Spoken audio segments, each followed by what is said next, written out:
जय श्री कृष्ण।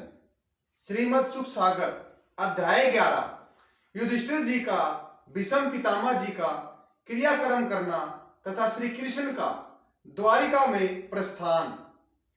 इतनी कथा सुनाकर सूत जी शौनकादिक ऋषिवरों से बोले, हे ऋषिवरों, भीष्म पितामह अपना शरीर त्याग कर वैकुंठ लोक को चले गए। भीष्म पितामह की मृत्यु का प्रभु श्री कृष्ण जी व समस्त पांडवों को बहुत दुख हुआ और वहां उपस्थित अन्य सभी जन भी भीष्म पितामह की मृत्यु पर रोने लगे।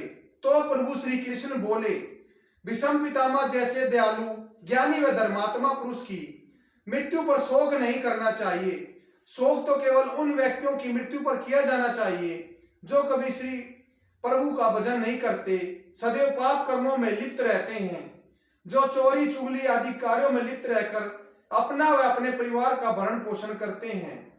श्री कृष्ण कहते हैं, जिसने नर्तन पाए करे भजन हरिहर पाप, उसके मरने पर सदा करना मित्र विलाप।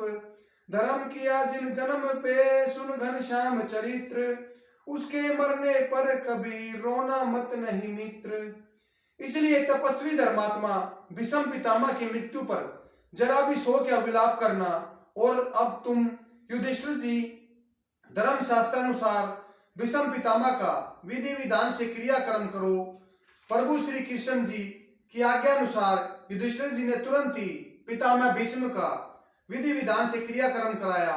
फिर प्रभु श्री कृष्ण जी ने शुभ मुहूर्त दिखवाकर धर्मराज युधिष्ठिर को हस्तिनापुर का राज्य दिया और उनका राज तिलक करवाया तथा अन्य ब्राह्मणों को दान दक्षिणा का दान कराया।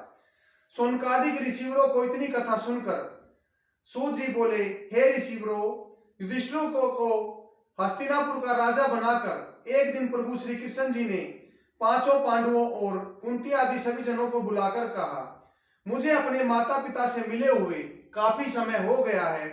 मुझे उनकी याद आ रही है और वे बेचैन हो रहे होंगे। अब मैं वापस द्वारिका जा रहा हूँ। प्रभु श्री कृष्ण के मुख से वापस द्वारिका जाने की बात सुनकर कुंती व पांचों पांडव उदास हो गए। उनके मुंह से शब्द नहीं निकल रहे, लेकिन फिर भी कुंती बोली, प्रभु, आपके सिवा हमारा कौन पालनहार है? कौन हमें ज्ञान का मार्ग दिखलाएगा? कौन हमारे कष्टों को दूर करेगा? प्रभु, आपने जो अपने भक्तों का दुख दूर करने के लिए ही अवतार लिया है, इसलिए प्रभु आप कुछ दिन और रुक जाइए। तो आपको अपना भतीजा समझती थी, पर आपकी अलौकिक शक्ति व अद्भुत कार्य देखकर मैं समझ गई कि तुम परब्रह्म परमेश्वर के अवतार हो। आपकी आज्ञा के बिना पेड़ का पत्ता भी नहीं हिल सकता। आपकी हल्की सी मुस्कान से सृष्टि की रचना, बोए ठेड़ी करने से ब्राह्मण का भी नाश हो जाता है। आपने सदैव अपने भक्तों के समस्त दुख दूर किए हैं और दुष्टों का संहार कर उनसे अपने भक्तों की रक्षा की है। जो प्राणी सच्चे मन से आपका स्मरण करता है, वह व्यक्ति संसार के मोह जाल से मुक्त हो मोक्ष को प्राप्त कर लेता है। इसलिए हे जगदीश्वर, मुझे वर दीजिए, मैं सदैव आपके चरणों की भक्ति में लगी रहूं और मरने के पश्चात आपके बैकुंठ में चली जाऊं। कुंती की बात सुनकर प्रभु श्री कृष्ण बोले, बुआ जी, आप मेरी माता के समान है, आप जरा भी भयभीत न हो। हमें अब द्वारिका अवश्य जाना है, आप हमें आज्ञा दो। प्रभु श्री कृष्ण जी की जिद के आगे सब बेबस हो गए और उदास मन से पांडवों और कुंती ने उनकी स्तुति की जाने को कह दिया। प्रभु श्री कृष्ण के जाने से पूर्व सबसे गले लगाकर प्रेम पूर्वक मिले। उनके जाने से सबके चेहरे पर उदासी थी और आंखों में आंसू थे।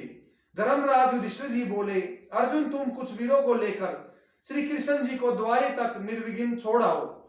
इतनी कथा सुनकर सूत जी बोले, हे ऋषिवरों, जिनके सिर्फ नाम से समस्त प्रकार के भय दूर हो जाते हैं, उन प्रभु श्री कृष्ण जी को द्वारिका तक निर्विघ्न पहुंचाने के लिए धर्मराज युधिष्ठिर अर्जुन को कह रहे थे। यह सब प्रभु की कृपा जी और माया का प्रभाव ही समझना चाहिए। जैसे ही प्रभु श्री कृष्ण जी द्वारिका के लिए हस्तिनापुर से चले तो समस्त हस्तिनापुर वासियों के विचरण के दुख से व्याकुल होकर रोते हुए उनके पीछे चल पड़े। हस्तिनापुर वासियों को अपने प्रति प्रेम में व्याकुल देख प्रभु श्री कृष्ण जी ने देखा कि सब पीछे पीछे चले आ रहे हैं। तो प्रभु श्री कृष्ण जी ने रथ रुकवाया और रथ से उतरकर उन सबको पास जाकर समस्त जनों को प्रेम से समझाकर उनको विदा किया। समस्त हस्तिनापुर वासी प्रभु श्री कृष्ण जी की बात मानकर उदास मन से अपने अपने घरों को चल पड़े। जय श्री कृष्ण।